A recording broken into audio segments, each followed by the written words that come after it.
Good morning from the south of Germany. My name is Misil and I'm your host for today's episode. And I hope that you're fine. I hope you're doing well in the last few days or today, just as you are listening to me in this episode. So in this episode, actually, I'll be taking you to a ride with my husband and share with you how is it like to drive around the streets of South Germany. And in this video, you will see a lot of trees around, a lot of greeneries around, which is the blessing of the South, which is the charm of South Germany. A lot of greeneries around, you could still see the rural Germany in this part of the region. And because we're situated along the most south of the Black Forest, you could say that we have some access to the Black Forest, which is also one of the reasons why as long as you have a car, you can access the Black Forest wherever you want. Or even if you just hike or go hiking, and if you're willing to go kilometers uphill, then you can reach the end of the Black Forest. And if that's the activity you like to do, and if you're fortunate to be living near or nearby the Black Forest, then visiting the Black Forest is actually one of the best things you could do in Germany.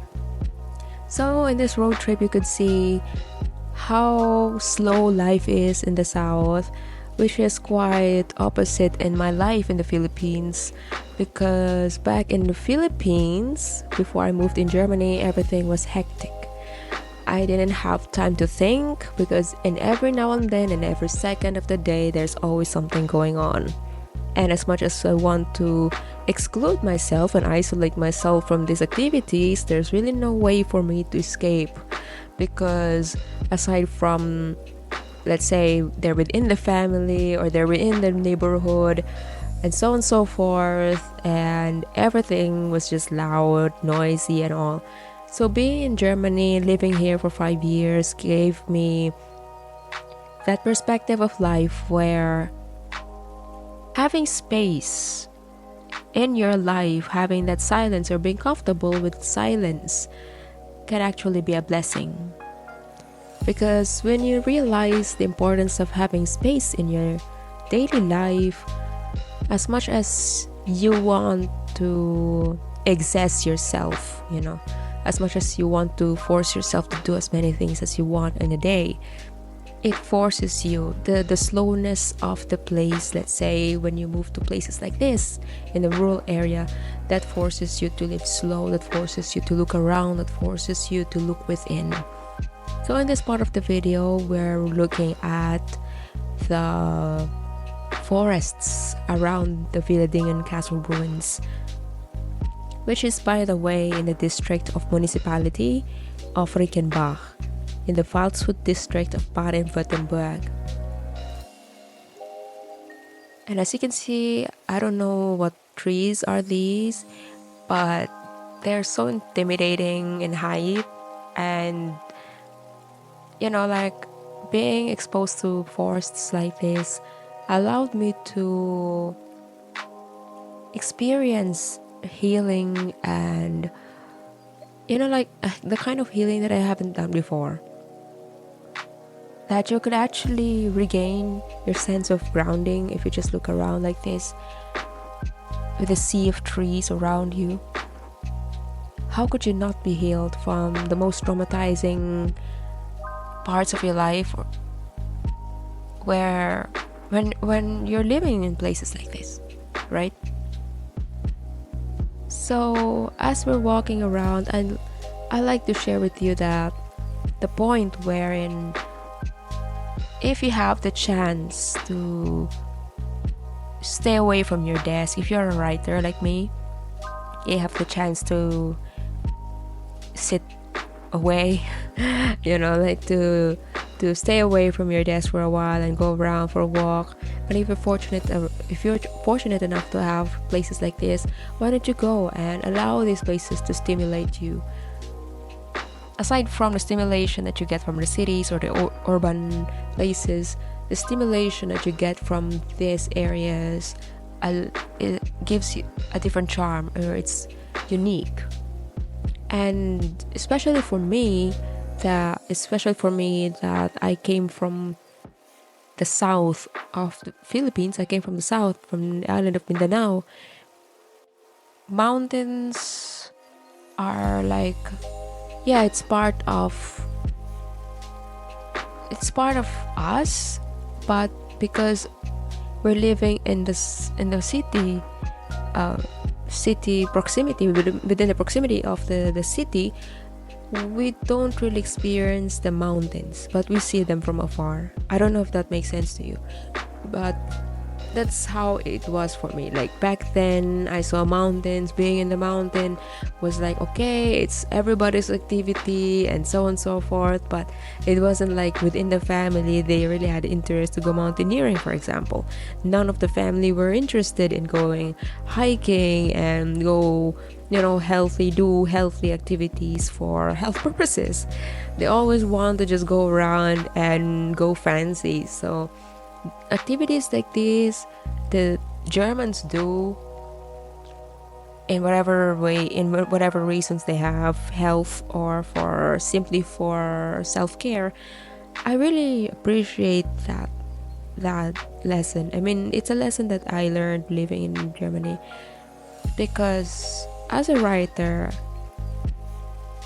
it's actually beneficial for writers to have that space, a strong space, and that sacred space within you to stimulate those ideas that have been hiding within you. But you can't access all those ideas. It's like those ideas, grand ideas from the ether, you could say. You can't access them if you're too distracted, if you are too anxious, if you're fighting with your demons, if you don't have enough stimulation to have various experiences to weigh your, let's say, characters, to weigh your circumstances. I don't know how you weigh your life. How would you, as a writer, how would you find your writing voice? How would you find your unique voice? How would you find your truth if you keep yourself within these boundaries? And most of them have been like from childhood trauma. Most of them have been blocked by anything external and like out of your control. But visiting to places like this and having this new stimuli, you could say, like here in Wieladingen, created, aside from the space that I needed, away from the noise of the neighbors, away from the city block, away from the, I could say, like man-made stimulation. This kind of activity, hiking, walking around, being in silence, being in forests, this is one of the activities I began to love when I lived in Germany. Aside from it's healthy to do it like a hobby, it's also meditative, which is necessary for me as a person with Mars and Cancer. And because my Mars conjuncts with my moon, it's necessary for me to have that balance inside and out to function professionally and personally. So at this point, you see there's this waterfall, this little waterfall around here, which is kind of cute. And my husband said in this trip, I know it's nothing compared to the Maria Cristina Falls you have in Mindanao, but it's still something that Germans are proud of. And I say, yeah, it's kind of cute to to see some waterfalls here and there in the south, because Germany doesn't have that like high mountains like compared to Swiss or Switzerland, where they have the Alps. Or Philippines, we have the Mount Apo, we have the Kitanglad. In Germany, they don't have such high mountains. So being in a place where they find waterfalls and this and that height, like 500 meters for example, that's already like wow for them. So by the time that they visit Philippines, where it's normal for us to see high waterfalls and like the Maria Cristina, it will be like another like awe for them. And the same thing for me. Like I'm in awe with everything that I see right now. Like, all the stones stapled together, arranged together to make up a staircase, is quite unique.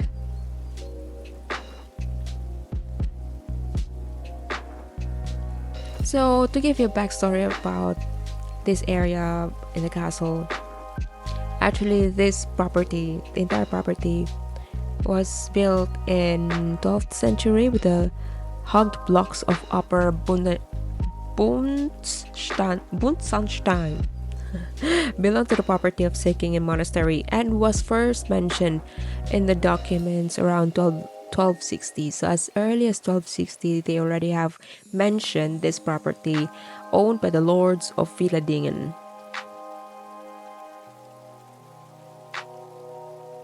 So in a document by the Abbess Anna of Säckingen concerning the hereditary fief of Rheinsulz, which is a farm near Laufenburg in today's canton of Aargau, issued on March 19 of 1285, a knight named Ulrich von Wieladingen, Viricus Miles de Wieladingen, is mentioned by name.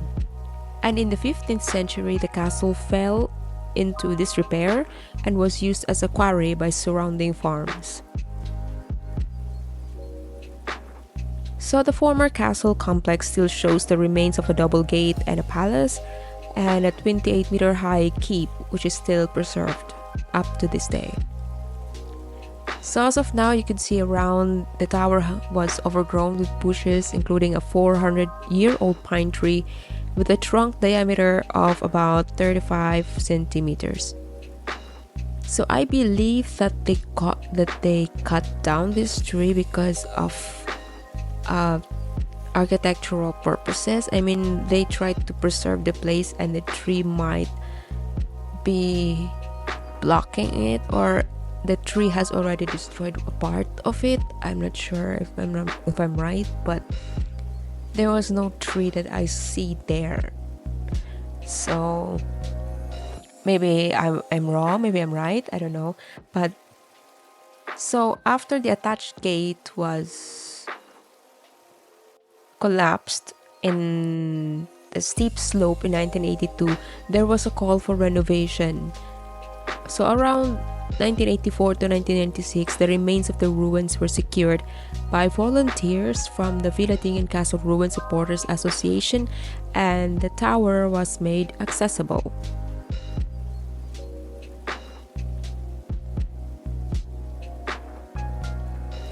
So again, this is around 540 meters above sea level, and it's in Rickenbach, Wieladingen.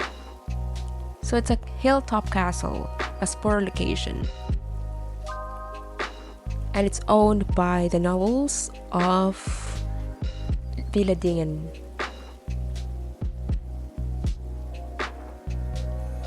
So according to history, according to Mr. Wikipedia, the lords of Wieladingen were once a ministerial and noble family that was documented in the southern Black Forest in the 13th and 14th centuries, and was based here in Wieladingen Castle.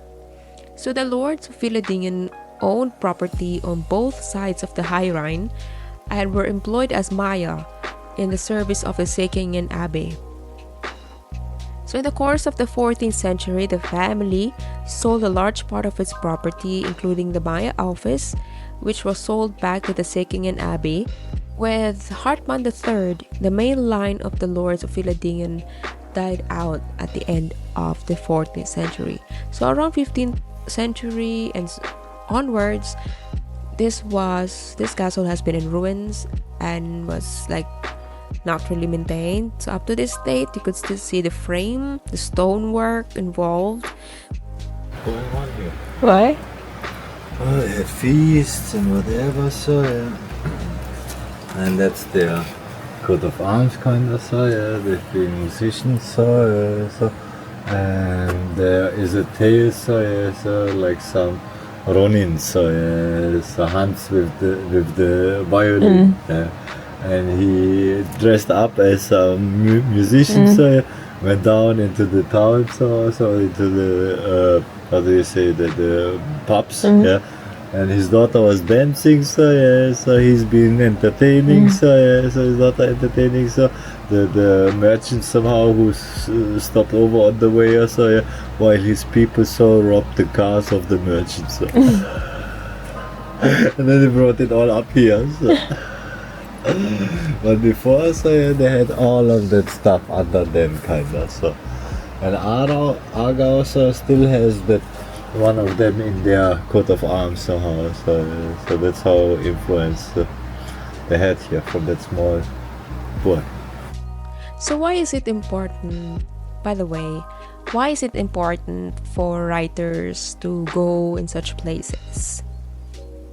Regardless of the genre you like to focus on, regardless of the genre that you like to write, having new stimulation, having new experiences, or accumulating new experiences is necessary for writers to expand our sphere, to expand our knowledge and understanding about the world. For sure, we can read books, we can learn from books, we can learn from the authors who have been there. We can learn from the YouTubers who have been there, showed us through film. For sure, we could learn from the podcasters who have been there and explain to us how they felt when they've been there visiting the place. But it's still different if you yourself go and visit the place and feel and acquire the feeling that is uniquely yours. Because all of us, like the Rashomon effect, all of us will have similar experiences in life, but not all of us will have the same point of view when asked. All of us will have our unique perspectives in life. When life comes to us and asks us about what we have learned in our life. And as writers, it's necessary for us to really expand ourselves, not in a bookish way, not in solely from theories and studies, but also from our feet. Wherever we walk, wherever our feet lead us to places where we didn't expect or we never planned. Instead of being pissed, let's say there's a traffic and this and that, instead of being pissed of not having your things go your way, why not enjoy the moment and allow that moment to stimulate you? Allow the moment to stimulate you in a way where you examine the surroundings instead of being pissed. Similarly, I did this exercise here because like most of the trips that my husband plans, it's usually unplanned, impromptu, spontaneous, so I would never know where he would take me. So in this afternoon, he brought me to the place where he'd been there more or less 20 years ago and never been there for quite some time, so it's also new for him. And we almost got lost in between because we're like in the middle of the forest and we kind of lost our way out, but managed to find a way out. So, but The point is, acquiring new experiences in life is necessary for us to grow. But if you yourself don't have the courage to confront that foolishness in you, to confront that stupidity in you, in a way where you don't judge it, like in a way your mom, your father, your siblings had done to you.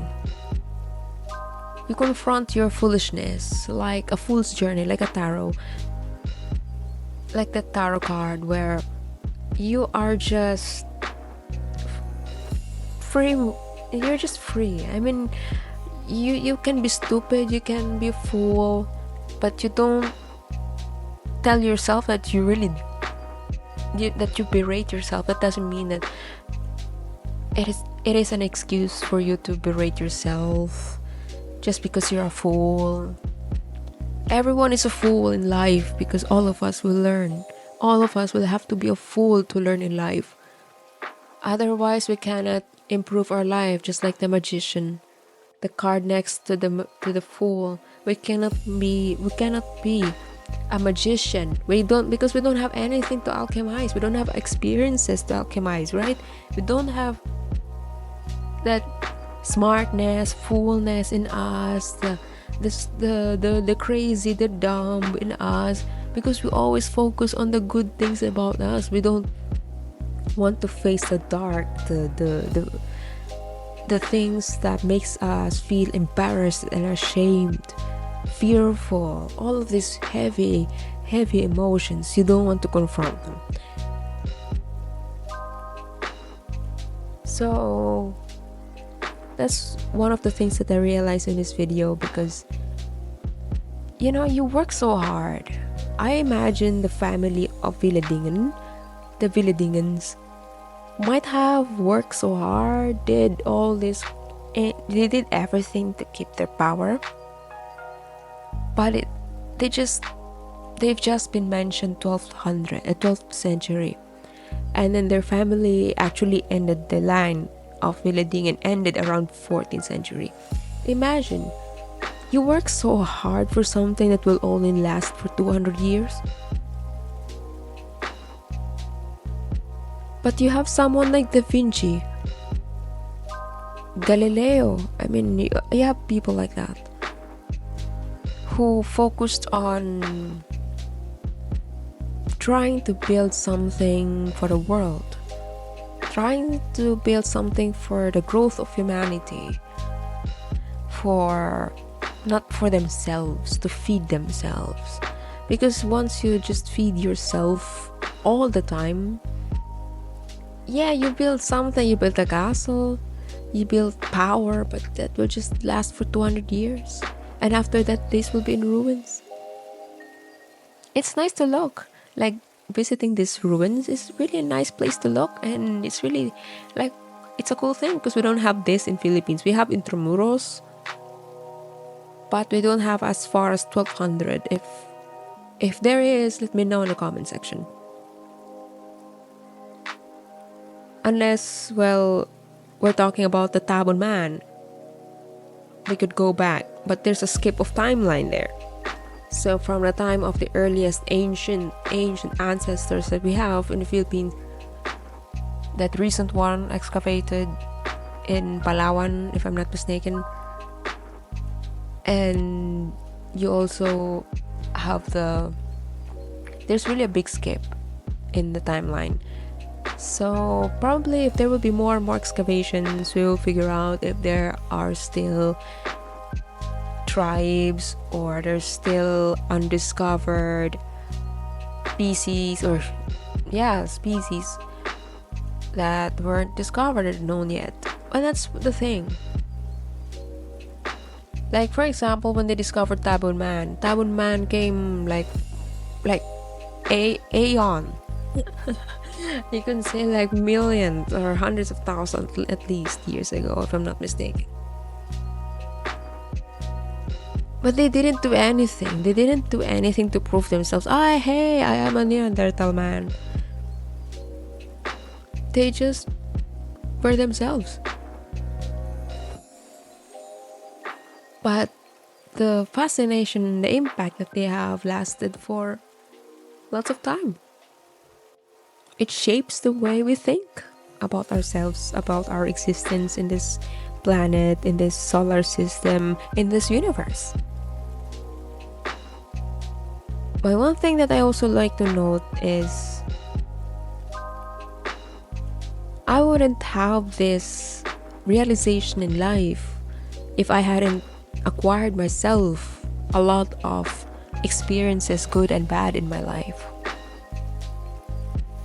If I hadn't exposed or allowed myself to be exposed to different stimuli in my life, regardless if I'm in the mood to do that or not, but especially the fact that I have social anxiety, confidence will always be like a life skill that I will do, right? It's something that I have to learn. But because I'm consciously choosing to fight it, I have to acquire as many experiences as possibly could, right? So, and now we're walking upwards. Actually, I have fear of heights, so it's quite challenging to be climbing up. Because I remember, because I thought, like, if I survived in 2011, if I survived the longest zip line in Asia, as someone who has fear in heights and managed to survive that longest zip line in Asia, and 3 obstacle course, because it was like 3, because we paid that full zip line tour, so I had the 3 chances to be in zip line, so that made it really the longest zip line experience. So with that in mind, that experience, climbing upstairs with just a few meters in height is nothing. It's like, still it shook me, my legs are trembling and all, but in my mind, this is nothing compared to ziplining and the longest zipline in Asia. But it's incomparable. It has its own charm. It has its own unique beauty. And you could just imagine how the people in these times, the Wieladingens, have lived their lives when this castle was in active use. And really, the inhabitants. And I especially like to give special thanks to the association who has kept this castle, these ruins, in shape. Although I believe it's quite a work to be managing or to be, like restoring such a delicate, historic piece of art, because I believe every castle is an art for me. And we don't have so much castles in the Philippines, so for me, touching the stones, is quite fascinating for me, that the experience to be just in these castles. Because as a Filipino, as an English major, usually we're just reading literature, like, okay, we'll be reading this and that, but okay, we do imagine this and that. Like Shakespeare, we imagine how it's done, how it was and all. But being here in Germany is like, this is the tactile part of that literature. This is where I can finally touch those walls. This is where I could finally touch those same walls where this guide Siegfried was or were. I don't know if that's something that you could resonate, but yeah. After that climb, after that torturous climb, we finally reached this hilltop, which is kind of cool because we're now facing, I guess this is Säckingen. We're facing there, and all around is just forest. All you see is once owned by the Wieladingens. Imagine how rich you can be at the time, where everything you see, you own it. And by the way, why is it so special for writers to experience something like this? Because let's say if you're a fiction writer, you're a novel writer, and you have a character who's a prince, then it would be easier for you to integrate that feeling of being a prince, knowing that you're there. You could just imagine how powerful a prince could be, how powerful a lord could be. Just looking at the size of the trees on the mountainsides and the hillside, just looking on the faraway city that you see there. I mean, you could just imagine the amount of money, the gold that you have back there in your cellar, the back there in your storage room, protected by, let's say, cannons and some bows and arrows. Protected by your soldiers and knights and whoever. You could really see how they tried to structure the castle in a way that they will be secured. Like, you could really see that the overall view of the only entrance of that, you could say, river, where there could be possible invasion, you could say. There's just one view wherein, okay, this is where invasion could be or could start. And it was so strategic that once you look below, you could really see who your opponents are or where they're coming from.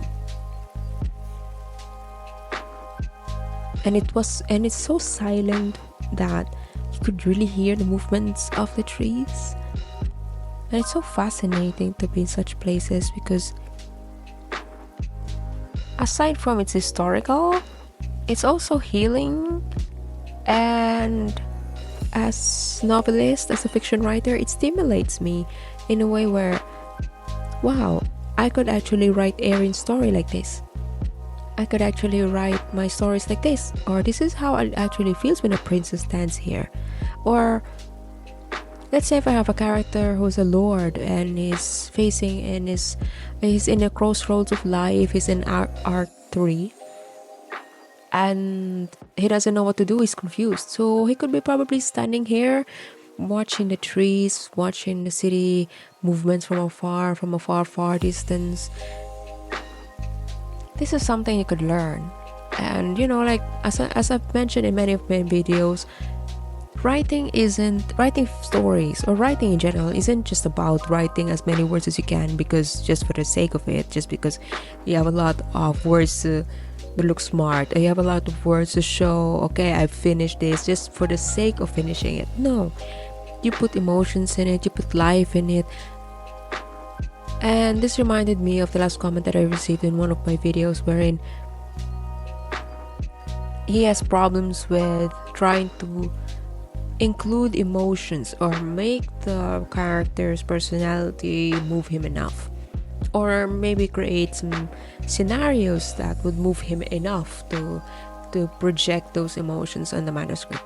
But if you don't have much power, or if you're not, the reason actually why you don't have much power, because you're not willing to confront the same fears, the same shame, the same embarrassment, the same humiliation you want to escape. You've been avoiding that all your life, and now I'm telling you I'm telling you to face them, to give life to your stories.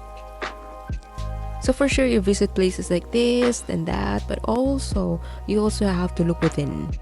So when you look within, you ask yourself, how do you feel when you visit these places? How does the stone feel to you? How does the bog, the castle in general feels to you? How do these hollow spaces, these holes in here feel to you? As if you're the character, as if you're living the character's life. So at this point, we're now going down the stair, and surprisingly, it's actually far easier to go down than going up. And yeah, it's faster when we went down. And as you can see around, as we went down, you can see around a lot of greeneries, a lot of forests around. It's a black forest, by the way. It's actually in the southern Black Forest.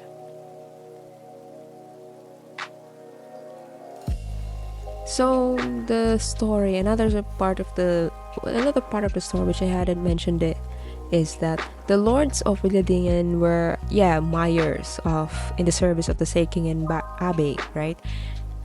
And in return, the abbey had divided the Mayo Amt for its possessions in the Frick Valley and the southern Black Forest between the lords of Stein and the lords of Wieladingen.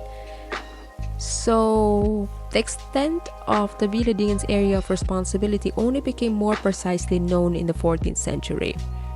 But in 1333, Ulrich III stated to Abbess Agnes of Sekingen that he had received the Mayor Amt over the Dinghöfe, Hofmussen, Moog, Oberhof, Herrischried, and Stein, and Schlingen as a manorial fief from his father. But between that year to the next 2 years, they lost half of the Mayo Amt over these farms to the Dukes of Austria. So from the remaining half, it was they presumably excluded Dinghof Schlingen, which had already been lost. So the remaining half was sold to the last Wieladingen resident, Hartmann III.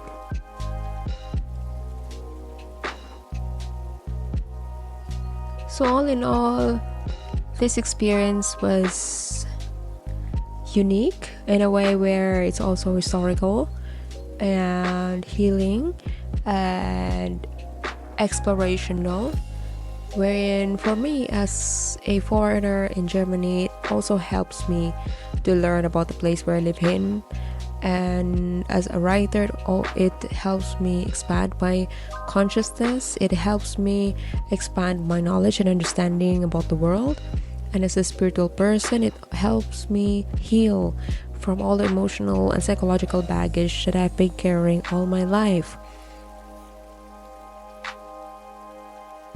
So if you're up for doing the same thing, or especially if you're a writer and if you're on the path to, doing the same thing as I've been doing in the last few years as a self-publisher, this is something that you can do during the day. Because not all the time, I tell you, I've published 3 books. And I could say that it's not really necessary to write every single day, but be mindful every day. Be mindful of how you feel. Be mindful of how you think. Take note of them. Keep a journal. Write a journal entry. Write a short paragraph. You don't have to force yourself to write like 200 words a day, 500 words a day if it's really not possible. Because in my case, it's really not possible to write every single day because I also have to survive. So that means I also have to let's say I have to run my online shop, I have to pack stuff, I have to cook, I have a household to operate. It's not like every day I'm not blessed to be sitting around from 8 a.m. to 8 p.m. So I have a lot to do in a day, and because of that, it requires me some skill in time management and discipline to do a bunch of stuff simultaneously while being an essentialist. Because being an essentialist then applies when I became intentional at that period.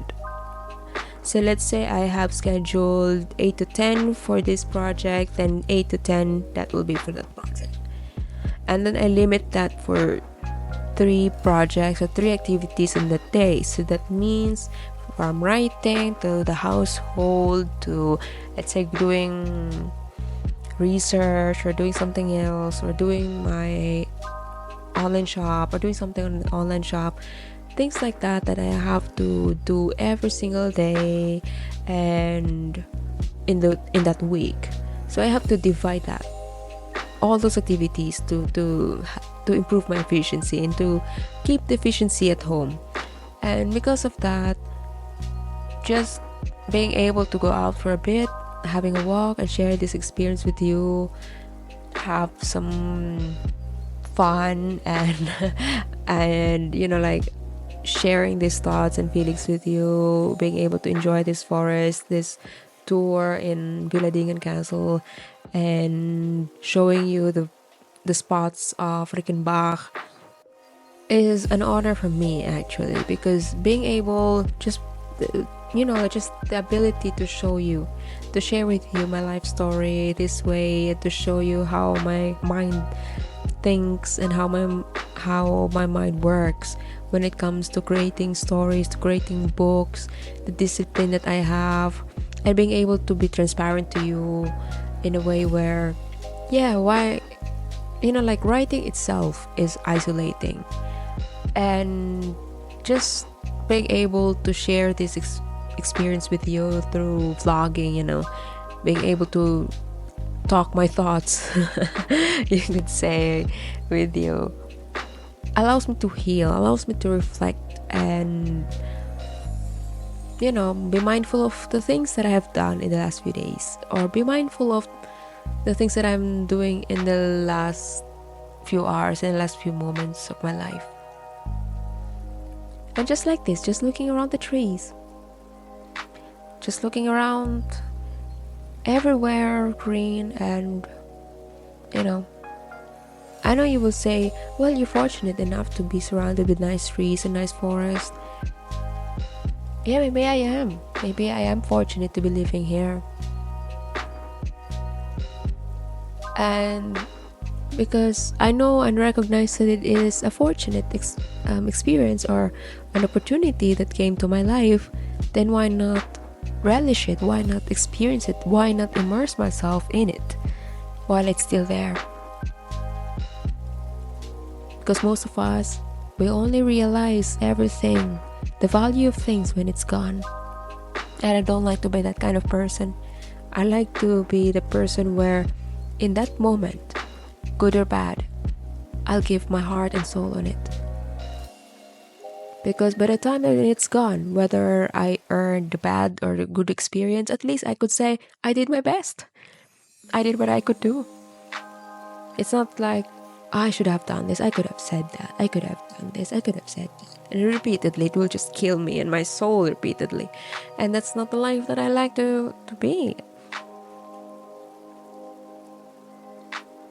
And this is not like, this is just because I'm a writer. No, this is really me being this person. I like my identity tied to my heart. My activities in life tied to my heart. The career that I will be doing or pursue is tied to my heart. Everything will be heart-based. Because I tried the mind-based. I tried to be smart. I tried to be a logical entrepreneur, but it didn't work. I'm an artist, so it doesn't work like that. You could say I'm a disciplined artist, a slightly pantsing writer, but I don't care. I don't mind being, being unable sometimes. It's better to acknowledge it that way, that we are not all the time able, that there are times that we have just accept that sometimes in life we are unable. And when those time comes, don't feel bad about yourself, don't berate yourself. You're just human, you're human, you have your ups and downs, lays and lows, like the full moon and new moon. You're part of nature. You are a living organism. You're a living person. Therefore, you also have the seasons of life within. You have your summer, you have your winter, you have your spring, you have your fall. And same here. If you just look around, you will see a lot of lessons right in front of you if you just observe. And if someone will ask, what's your best writing advice? I will just say, look around and look within. Just look around and look within. You have a lot of stories to write. Just look at this place.